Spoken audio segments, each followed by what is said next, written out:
One very crucial aspect of sustainable development is economic well-being and prosperity.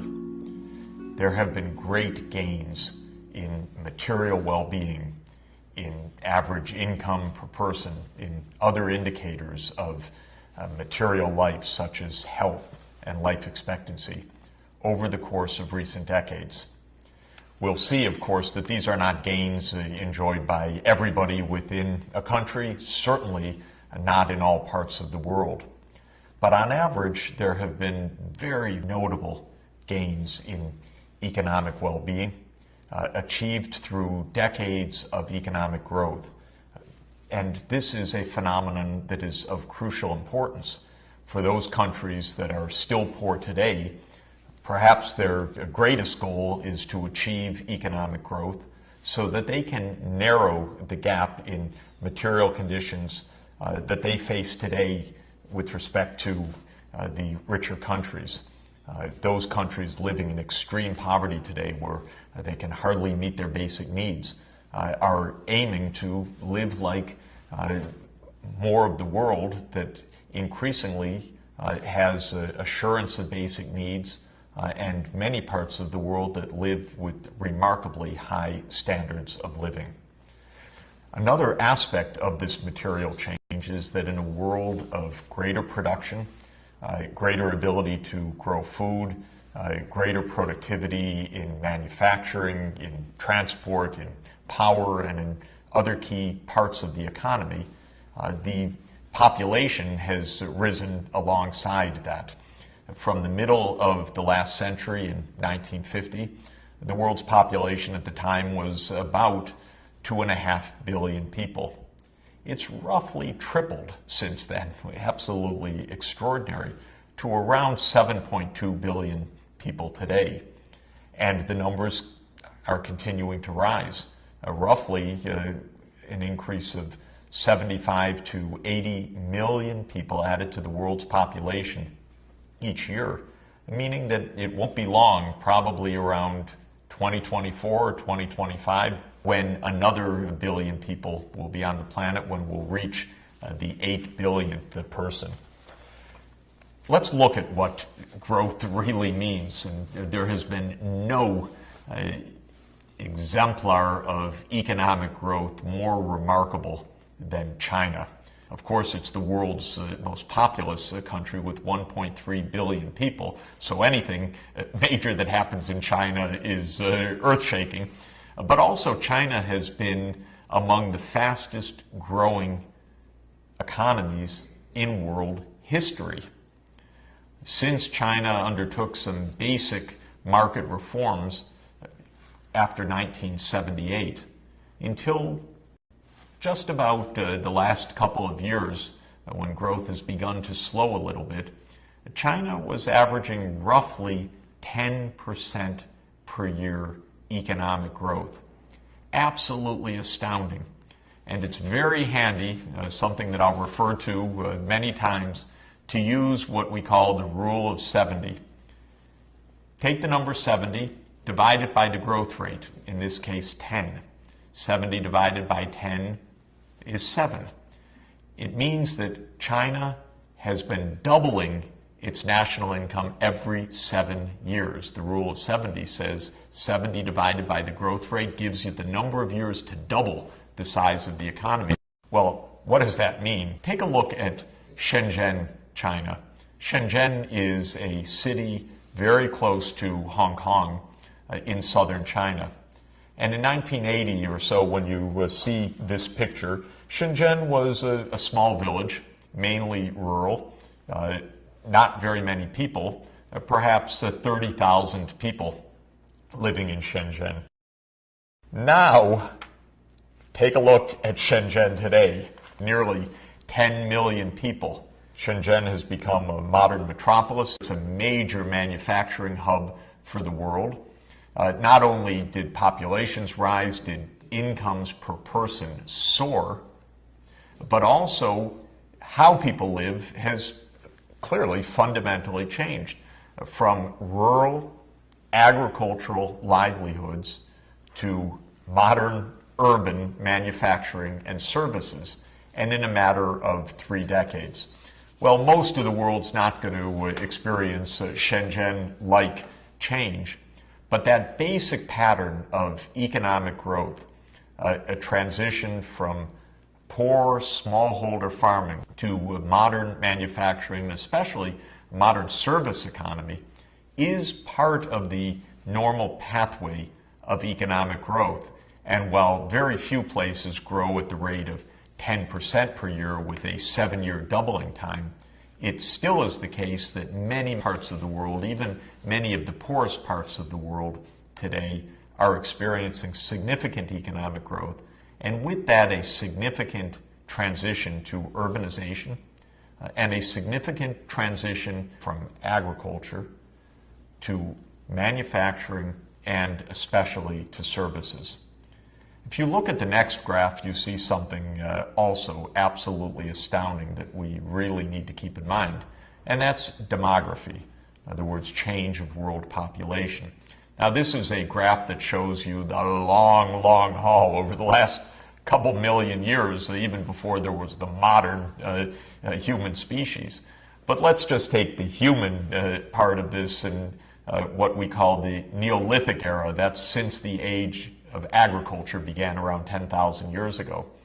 Well, the human population for a long time, if you look at the picture from 10,000 years ago, maybe 7,000 or 8,000 years BC, was less than 500 million people. Of course, nobody knows, but maybe 300 million people of all the people on the planet. That number did not change very much for a very, very long time. The graph is quite flat, numbers rising maybe to 400 or 500 million people in 1 AD. And that tells you that over much of human history since the beginning of agriculture, the human population did not change very much. But take a look at the right-hand side of the graph. All of a sudden, the population begins to soar, just about the time of major breakthroughs in technology, around the Industrial Revolution, the beginning of the era of the steam engine in 1750 or so. We see the population curve turning up and turning up remarkably steeply. Around 1830, humanity reached the great milestone of 1 billion people on the planet. So for thousands and thousands of years, the population was under 1 billion. Then from 1830 to 1930, just in 1 century, the 2nd billion was added. But then the numbers really started to soar, because from 1930 to 1960, just 30 years, the 3rd billion was added. We're on track to go from 7 billion reached in the year 2011 to 8 billion probably around 2024 or 2025. 9 billion sometime in the 2040s. So this change of population is absolutely astounding. Our age is an age of economic growth combined with rapid population growth. And together, those two dynamics have meant a massive expansion of economic activity, of total output produced on the planet each year, and of course, alongside that, a massive increase of humanity's impact on the planet. And that is one of the great challenges of sustainable development. Now, another bright spot of recent development is that alongside that economic growth and alongside the rising population numbers has also come improved health. Around 1950, for every 1,000 children who were born, an estimated 134 out of the 1,000 would not survive till their first birthday. That number, 134 per thousand, is called the infant mortality rate. It tells us how many children won't make it to the first birthday. What's very heartening is that that number is coming down and coming down sharply, so that 134 per thousand IMR, or infant mortality rate, is down to an estimated 37 per thousand today. 37 children still don't make it to the first birthday dying of malaria or pneumonia or other preventable diseases. Millions of children dying before their first birthday, still of preventable and treatable causes. We'll talk about that. We'll see what can be done. We'll show how even more progress can be made and can be made rapidly.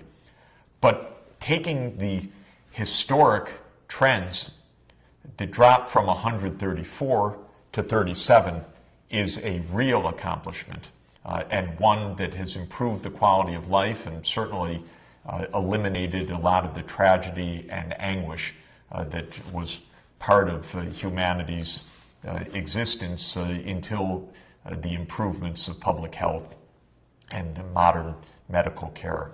With more children surviving and with health improving at older ages as well, the good news is that our life expectancy is also rising, and rising very considerably. Take a look at what's happened to what we call life expectancy at birth. That is statistically the average length of a lifespan, taking into account the risks of death at each age. In the middle of the last century, in the period 1950 to 1955, the average life expectancy for people on the planet was around 47 years. Pretty short. As of today, the estimated life expectancy at birth is more than 70 years, or roughly 71 years. And in the high-income countries, around 80 years. This is another example of economic growth and material progress, and an example of the kind of progress that is being achieved in most parts of the world. What's the lesson? The lesson is that this first pillar of sustainable development, economic well-being, is something that's achievable and being achieved in large parts of the planet. There are fewer tragic deaths of young children and greater health and longevity for most of us, with life expectancy rising several decades from what was experienced in the middle of the last century until now. This shows how economic development can improve lives, lives in which one can have the confidence that their children will also grow up healthy, survive, and have good prospects in life. But what we need to do is to ensure that that economic growth is inclusive, that it's not leaving millions and millions of people behind, and that it is environmentally sustainable, so that the progress itself doesn't cut our natural life support systems of biodiversity, food production, safe climate, productive oceans. Because if we do that, the gains that we've made will turn out to be fleeting and evanescent.